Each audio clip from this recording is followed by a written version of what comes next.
మన టైగర్ నుంచి వెళ్తాం. టైగర్స్ యొక్క యాటిట్యూడ్ అంటే ప్రవర్తన ఎలాగుంటుంది, ఒకవేళ మనకు పులి కనబడితే మనం ఏం చేయాలి, పులికి ఒక టెరటైన్ పెట్టుకుంటుంది, ఆ టెరటైన్ ఏ విధంగా డిసైడ్ చేస్తుంటుంది. ఒక్కొక్కసారి లేడీ ఒక మా ఆడపులి ఎలాగ అట్రాక్ట్ చేస్తుంది.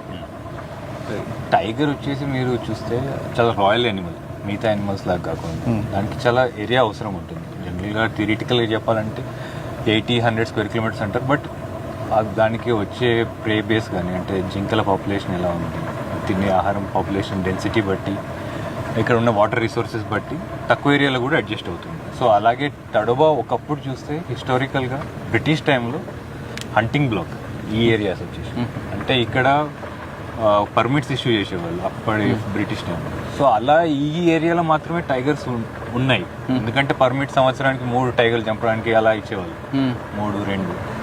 సో ఇది కాకుండా మిగతా ఏరియాస్లో లిమిట్ లేదు కాబట్టి అక్కడ చంపేశారు. సో ఓవర్ టైం ఓన్లీ ఇక్కడ మాత్రమే ఉండేవి టైగర్స్ ఈ ఒక్క ఏరియాలో.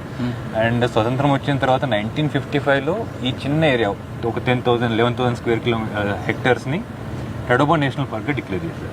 సో దాని తర్వాత ఒకసారి నేషనల్ పార్క్ కానీ శాంక్చురీ కానీ డిక్లేర్ చేసిన తర్వాత దాని సెక్యూరిటీ ప్రొటెక్షన్ పెరుగుతుంది.